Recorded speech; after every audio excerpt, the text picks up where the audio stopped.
talaga. Ang sakit ng balikat ni Ketchup ngayon kasi feeling na buhat niya. Yung pressure niya dito, buhat-buhat itong pelikulang to. Nakaganon pa si Ketchup kanina pa eh. I can feel it, brother. Thank you. Pero feel natin yung presence, of course. Thank you for the question. We got CWS Party List Congressman Edwin Guardiola joining us tonight. Thank you for being here. Thank you, Congressman. Of course, we have Angkas CEO, Mr. George Royeca. At ang pinakamamahal ko, MMDA Chairman Don Artes. Hello. Thank you for joining us tonight. Okay, again, we are gonna stick with that one question per person policy. And up next is Ervin Santiago. Sir Ervin. Yes, my question is for Nadine. Nats, paano mo pinaghandaan yung mga intense scenes nyo ni Ate B tsaka ni Aga? I mean, yung mga bardagulan na eksena ninyo sa pelikula. Paano pinaghandaan? Well, ako po kasi, ever since, inaaral ko po talaga yung script, and I really try to put myself in the shoes of my character. Pero yung mga intense scenes din po kasi namin talaga, mahaba-habang rehearsals din. Especially because, you know, yung mga shots, syempre, mahirap yung paulit-ulit. So, I think, yun, a lot of rehearsing, and ako inaaral ko po talaga siya eh. Yeah, mahilig po kasi ako mag-imagine, and I think one of the skills that I have is I easily put myself in the shoes of my character. So kahit hindi ko napagdaanan or wala akong experience sa isang bagay na napagdaanan ng character ko, I'm able to parang nararamdaman ko rin siya. Yun. Thank you. Thank you, Ervin. Up next, let's have Daisy Lizelle of Talk Posh. Hello po. Hello po, good evening for everyone. And congratulations na po for Uninvited. For Direct Dan po. I would just like to know, how do you work with your actors to create the best performances, and what techniques do you use to ensure a film is cohesive and flows well throughout the story? Mahaba yung one dyan. Candidate number 1, Direct Dan. First, nag-send ako ng notes sa mga actors, character nila, yung background. Tapos pati zodiac sign nandun. Para lang may idea yung actors, ano ba yung character doon. Bukod sa interpretation ng script. Tapos, nakakatawa din sila din. Nag-send siya ng version niya nung na yun yung, talagang, kumbaga, ini-imagine niya talaga yung character niya, paano papasok sa eksena, paano lalabas. So, ganun. On set kasi, since nag-usap na kami before, parang hindi naman ako masyadong ma-edit na on set. O, ayun. Pero, ayun, mahaba yung sagot, sorry. So, yun lang. Basta, you really have to work closely with your actors. Baka nagkakaintindihan kayo, you're looking at the same direction. Thank you. Thank you very much. Next, we have Francis Simeon Mamay of PMPC. Good evening and congratulations to all of you. Hi, Ate B. Francis po. Ate B, you had an entry also last year, and you have another one this year. Does it mean mapapanood namin kayo muli on the big screen every MMFF, or you have other movies to do for next year that's not intended for the MMFF? Thank you. Hindi naman. Thank you, Francis. Hindi naman, Francis, nagkataon lang na naisali itong uling Uninvited sa Metro Manila Film Festival.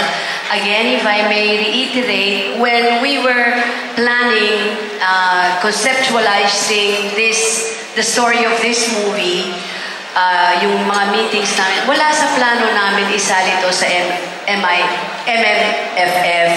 Ang usapan nga lang namin talaga is to really make a good film, a good movie that we really can be proud of. Pero biglang sinuwerte naman at naipasok sa MMFF at natanggap.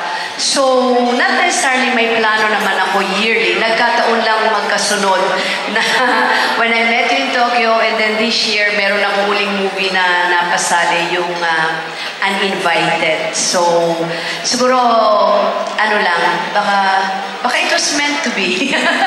Ganun lang yun, Francis. Thank you, Francis. And here's us hoping to see you again next year. And every year after that. Thank you. Right now, let's have John Fontanilla of BMBC. Yes, John. Hello, Robby. Congratulations, everyone. My question is for Nadine Lustre. Ayan. Nadine, how's working with such amazing and award-winning actors like Ate V, and then si Sir Aga, na sobrang huhusay? Kinakabahan ka pa ba? Dahil alam naman natin kung gaano ka rin kahusay na actors. Hi, Tito John.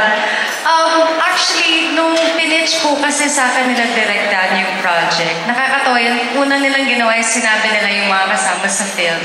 Tapos after nun, parang nagbibigay sila ng synopsis ng kwento. Hindi pa tapos yung pag-explain nila Direk Tonet nun sa Direk Team.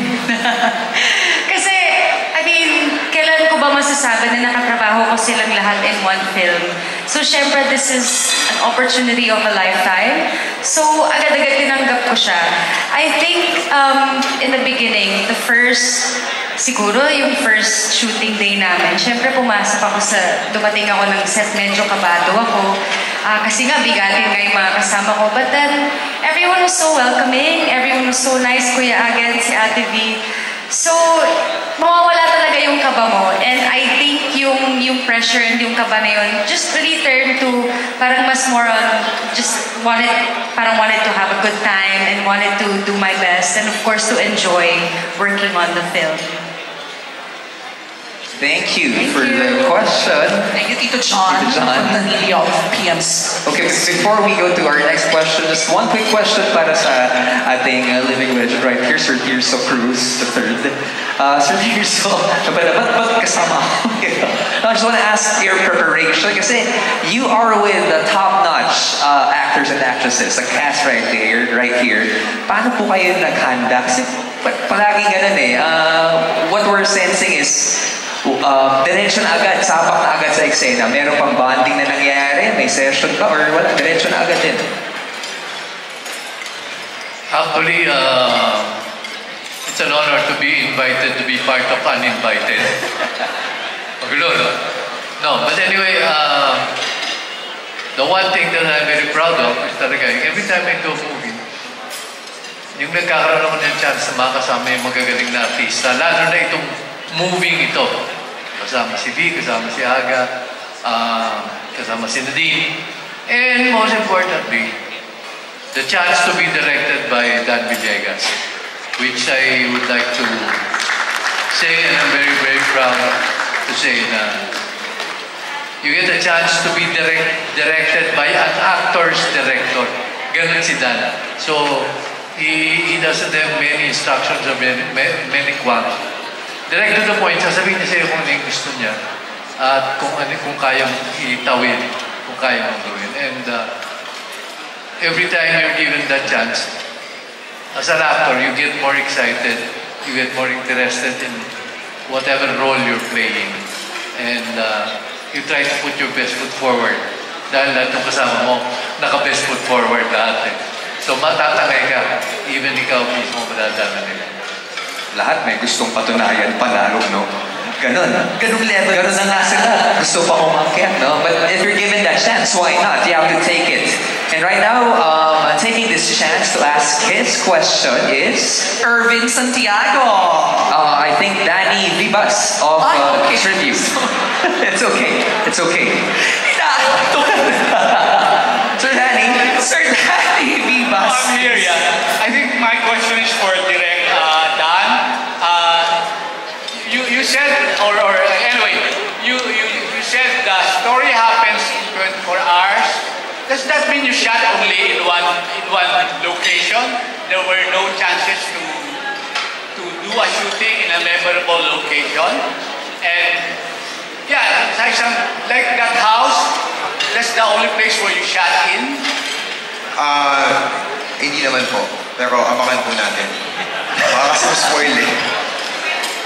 But there's no place that you shot in that was used in a movie for the first time. Walang ganun. Di ba yung walang kayong pinagsitingan na ngayon pa lang nagamit sa pelikula. Maski na whether it's famous or not famous. Yung location po? Oo. Basta maganda yung location na. Okay. AKA, abangan niyo po. It really looks good. Maski na sinabi nyo, sa isang lugar lang, ay isang 24 hours lang ito nangyari. Parang exciting pa rin. Salamat po, salamat. It is exciting. Thank you for that question, Sir Danny Vivas. In other words, secret. Yan ang kasagutan. Let's ask Glenn Sibonga for the question. Glenn? Is Glenn here? Oh, there. Hi, Glenn. Okay, go ahead. Good evening. Para kay Ate B, kay Nadine at saka kay Aga. Siyempre, kilala na kayong tatlo as multi-award-winning actor and actresses. Curious lang ako paano nyo pinaghandaan yung roles nyo rito na matatapang tapos kakaiba. Lalo na si Nadine na namumutik-tik sa mura yung bawat salita. Yeah, actually, like what Direct Dan said nga kanina, as in, inano ko talaga siya, dinisect ko yung character ko. I put in mga information na usually hindi mo naman makikita sa script. For example, like the zodiac sign. I made a playlist for my character just to kind of figure out kung sino ba talaga siya, what she's all about. Tsaka excited po kasi first time kong magkaroon ng role na ganito na palaban, mabangis, ganyan, rich girl, alam mo yun, anak ng mayaman, tapos yung environment pa niya is very toxic, very dark. So sobrang excited po talaga ako. And ang dami ding beses na kinausap ko din sa director at sa Directa, nag-exchange talaga kami ng notes. Yun po yung mostly na preparation ko. It was really a lot of studying. Ate V, yes? Pinaghandaan? I'm sorry. Ano uli yung question? Paano pinaghandaan? Paano pinaghandaan yung role? Kasi kakaiba rin to sa mga dati mo na rin nagampanan before. Alam mo yung sa akin siguro, sa totoo lang ito, di ba sabi ko nga, dream movie ko to eh.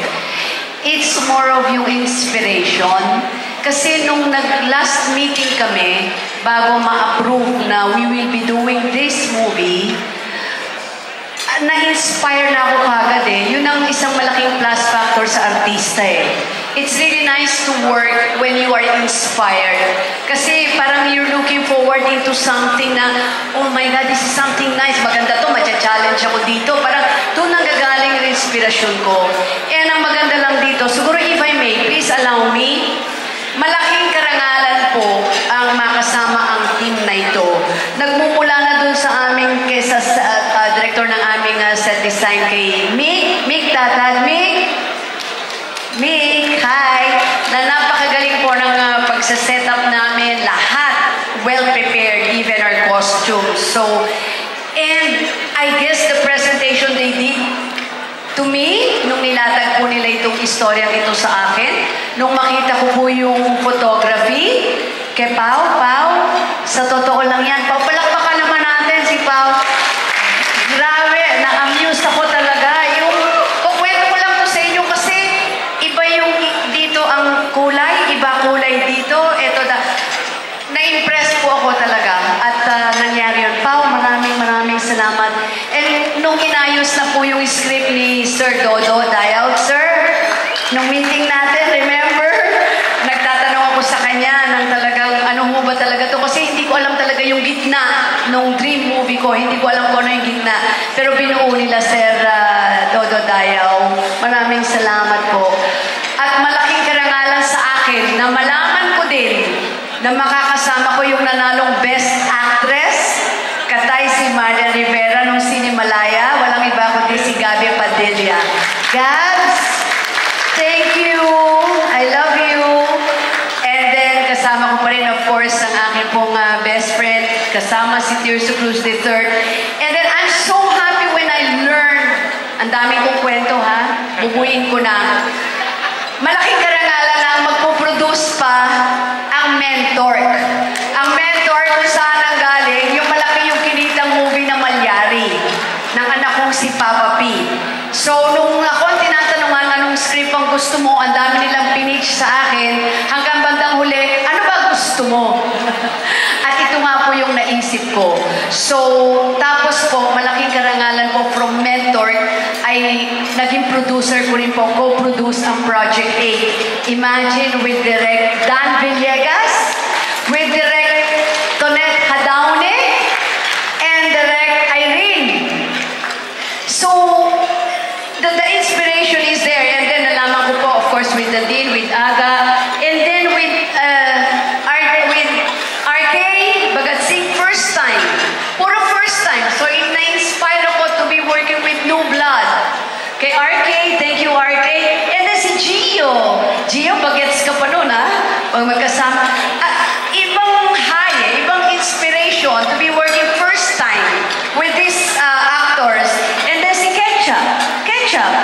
Ang galing-galing din ito si Ketchup. Mga magagaling na artista, si Ron. And then all of these things, ito ang bumuo sa akin to be si Cholo, kasama rin namin. Lotlot de Leon. Imagine, makakasama ko sa pelikula si Lotlot de Leon. So, itong nagbigay ng inspirasyon sa akin siguro to do my best doon sa character na ginampanan ko for Uninvited. And sana naman nabigyan ko ng justice yung character na ibinigay sa akin para dito. So, inspiration ang naging bala ko para magampanan ko mabuti yung role na binigay sa akin sa Uninvited. Thank you, Ate B. Thank you. Ay, si Aga. Okay. Kuya Aga? Sir Aga? I think he wants a response. Sama pala ako rin. Teka. Hindi, maganda. Yung sinabi ni Pisa, sabihin ko rin yun. Tayo lang ako. Hindi, naging napakadali ang paggawa ng pelikula. Yung kinikwento ko sa inyo kanina na madali siyang ginawa para sa akin. Una-una because of the cast, you know? All these great actors, good friends of mine, everyone here. And then, nakahanda naman ako talaga. Pero kaya ako tumayo na ngayon kasi gusto ko lang bigyan ng parangal talaga. Ito mga tao to, Direct Dan Villegas, Dodo, our writer, Paolo, and Mick, set design. Sa tagal ko na po gumagawa ng pelikula, nung pumasok po ako sa set, first day ko, doon ko nakita talaga na nasa ibang mundo talaga ako. Hindi mo na kailangang umarte, hindi mo na kailangang mag-isip dahil sa ginawa nila lahat. Sa pagsusulat, sa pag-iilaw, sa paggawa ng set namin. Pag nakita niyo kung ano yung nakita niyo, yung kulay na yon, yun ang kulay talaga habang ginagawa namin yung pelikula. So hindi ka gagalaw, hindi ka aarte, sasabihin mo lang yung dapat mong sabihin. So maraming salamat sa inyo. Mabuhay kayo, mabuhay kayo. Yun lang po, thank you. Tumayo lang ako kasi kayo lang ako po eh. Thank you, Sir Aga. Wow, this is really the best of the best. Correct. At saka it's nice to acknowledge the people behind Yes. the camera working. And they're all very appreciative of one another. Thank you for being so generous and for acknowledging and respecting each and everyone's efforts. So speaking of acknowledgement, we'd love to acknowledge our Cinema Exhibitors Association of the Philippines. Thank you for coming. Thank you for being here. Right here in our grand launch. Maraming salamat po. Hello po. Okay, we're down to a few people left, no? And we shall continue with this, I think, of Women in Manila.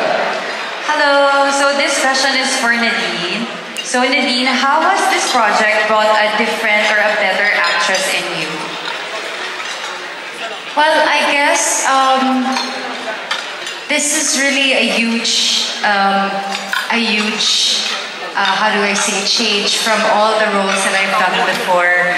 Because everyone knows me as, you know, someone who's parang rom-com, someone who does rom-coms, dramas, yung mga romance stuff. And my roles are always like yung mabait na anak, someone who's like, parang palaban, but alam mo yun, parang mabait na anak. Ganun palagi yung role ko. So lagi ako mabait. So this time, parang I'm happy because I was able to explore and try out a different style of acting as well. And I wanted to see then parang kung ano yung kaya ko pang gawin.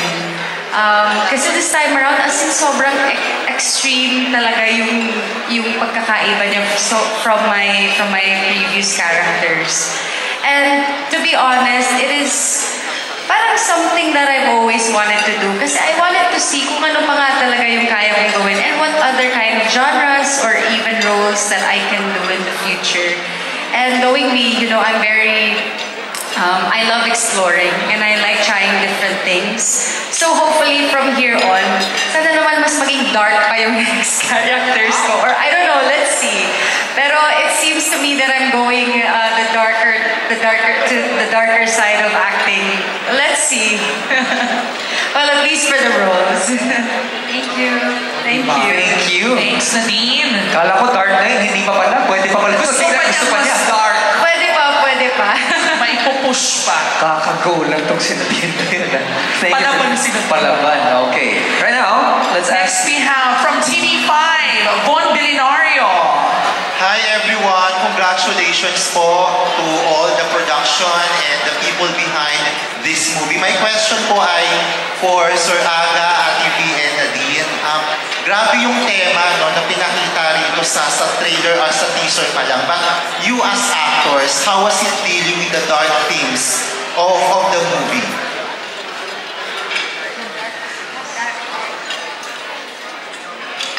I'm not gonna lie, I love it.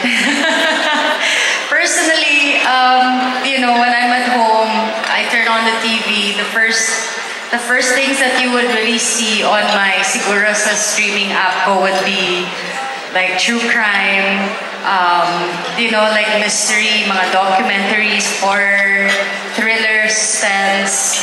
So I'm not gonna lie, I really like it. And I guess I'll leave it at that. I'll let Kuya Aga answer. Doc Aga, how was it dealing with the dark themes of the movie? Sabi ko nga kayo, di ba, masaya maging masama. Parang, hindi, ibig sabihin, lahat, in all honesty, lahat naman tayo, we have our dark side, you know. Mga Kristiyano lang lahat tayo, kaya balance ang buhay natin. So, para mabigyan ka ng pagkakataon na ilabas mo yun sa pelikula, libre, gawin mo lahat yun. Na walang masasaktan dahil hindi tunay, napakasarap gawin talaga. Masaya nga eh. Ate V? Siguro sa buong career ko, bihirang-bihira akong gumawa ng isang dark film. If I'm not mistaken, the last was Tagos ng Dugo. This one, even if they're saying or they are considering this or we are considering this a dark film, but definitely it's dark, but I enjoyed it. Kaya hindi siya dark. Di ba sabi ko sa'yo, kasama ko nag-enjoy sa dark? Dark daw siya, pero paano mo magiging dark? Kaya in-enjoy namin nung ginagawa namin ito. Maybe dark, maybe sa theme, pero at the end of the day, it's a movie. It's a good film. It's a good movie. Sana showing na talaga ito bukas. Talaga. Thank you po. Congratulations. Salamat. Thank you. Yvonne. It's nice though, exploring into that new side, that dark side. It shows the humanness, that certain gray area, not your typical plot, diba? So we're so excited. Sana bukas, December 25 na, para panood na natin to. But thank you, Yvonne.